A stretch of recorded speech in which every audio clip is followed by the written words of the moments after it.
Datuk Seri Anwar bin Ibrahim, Perdana Menteri, untuk menyampaikan ucapan. Dengan segala hormatnya, dipersilakan. Tidak siapa pun boleh pertikai bahawa Tun Dr. Ismail itu seorang pejuang bangsa. Soal nasionalis tulen, soal pejuang kebangsaan, soal orang yang sama-sama dalam UMNO dan memertabatkan UMNO sebagai parti gagah pada ketika itu. Tak siapa pertikaikan.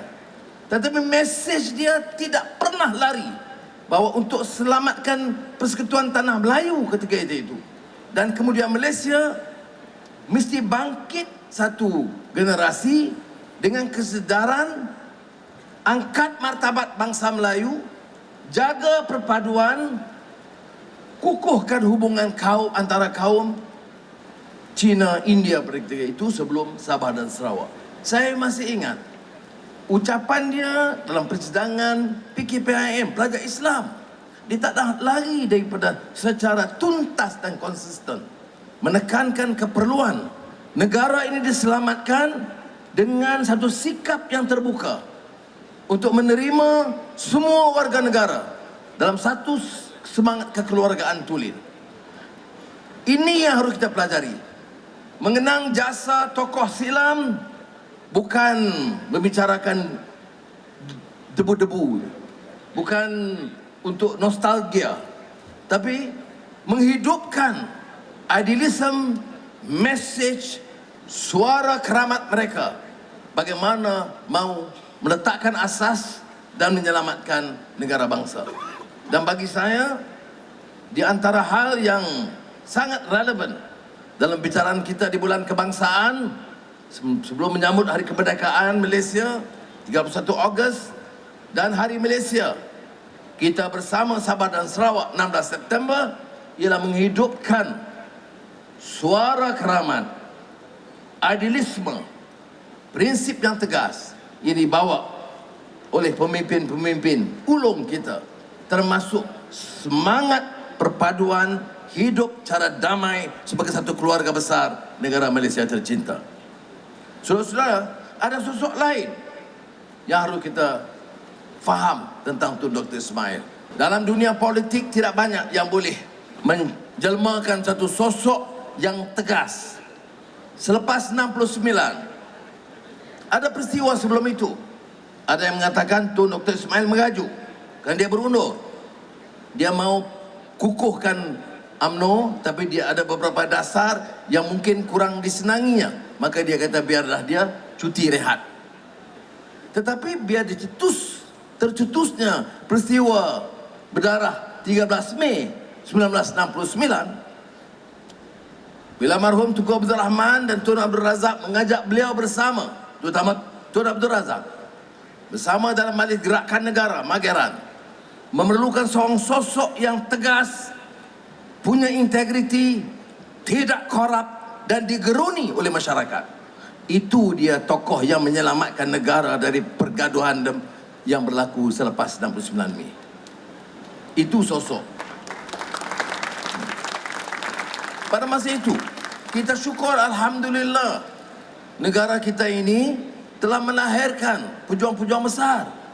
Bayangkan pada masa itu, selepas 69 Mei, permusuhan kaum, mengikut Tengku Razali tadi, masih menebal. Senang diapikan, terus bakar. Anak muda sebaik saja dengar ini mencabar kedudukan kita, terus marah.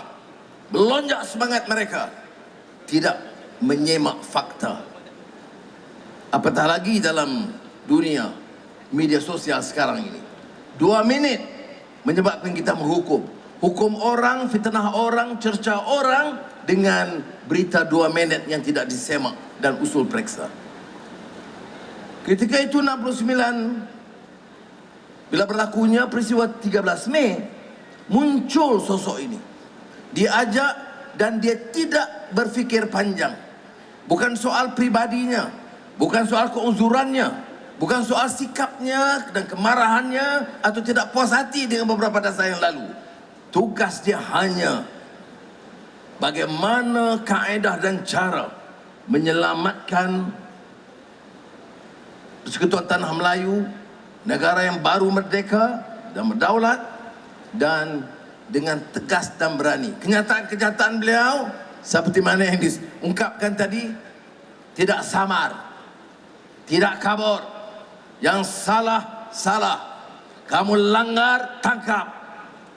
Kamu langgar undang-undang, kami hukum. Itu dia suara Tun Dr. Ismail. Kalau saya lebih dapat 20% daripada suara itu, selamatlah saya fikir. Ya, tapi kan sosok pribadinya lain. Saya ini lebih santai. Jadi kalau bunyi nampak gerun pun orang tak rasa gerun. Tun Ismail ini Taufik, saya tak tahu macam mana dia deal dengan anak-anak dia ya. Tapi tak payah bicara dia. Datang tenung, mungkin sapu misai dia sikit, semua diam. Dan ya, masa itu saya berpikir mahasiswa, saya belum menyertai politik. Orang politik tahu, tapi orang hormat dia sebab integriti. Tidak boleh dibeli, tidak termakan dengan pujuk rayu, wang atau harta. Dan ini yang perlu kita hidupkan dalam budaya politik di negara kita. Negara ini mampu selamat sekiranya pimpinannya punya integriti. Tolak rasuah, tolak kezaliman, dan tegas melaksanakan undang-undang menyelamatkan negara bangsa.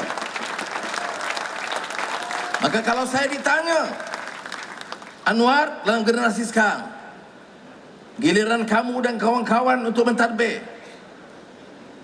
Fadilah dari Sarawak, Zaid dari Semenanjung, Menteri Perpaduan, anak dagang dari Sarawak juga ya. Apa yang boleh saya singkap dari pengalaman tokoh besar ini? Ialah suatu dasar yang jelas.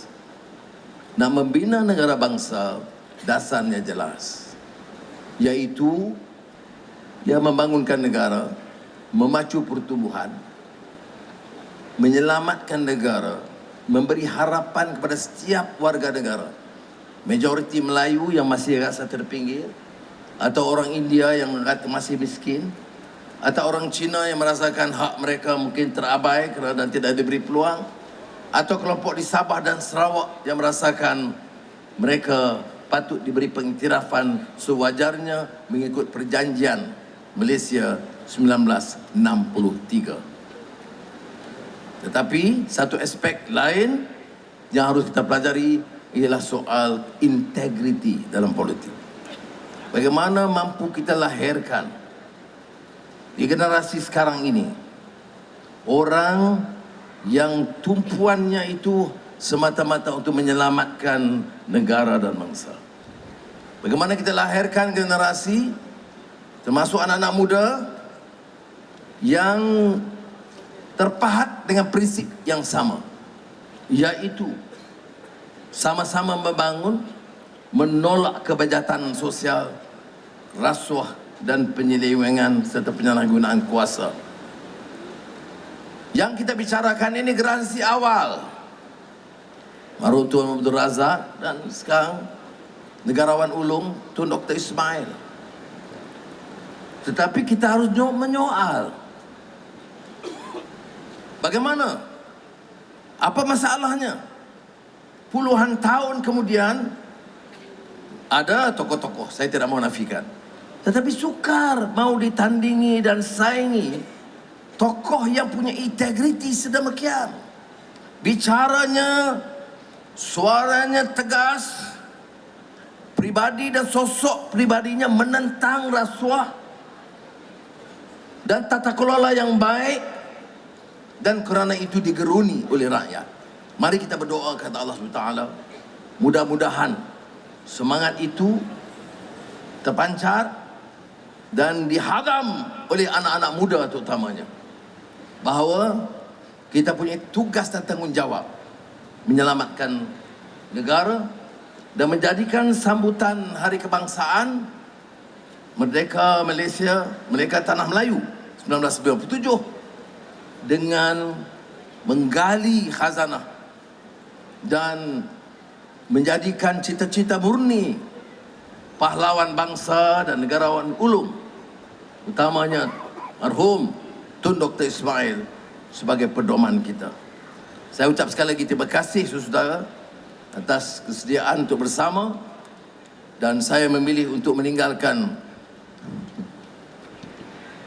teks yang saya sediakan, ya, kerana saya fikir lebih wajar saya curahkan perasaan dan isi hati saya, suara hati nurani, mengenang seorang tokoh besar Melayu dan Malaya dan kemudiannya Malaysia yang kita sanjung, almarhum Tun Dr. Ismail. Terima kasih. Wassalamualaikum warahmatullahi wabarakatuh.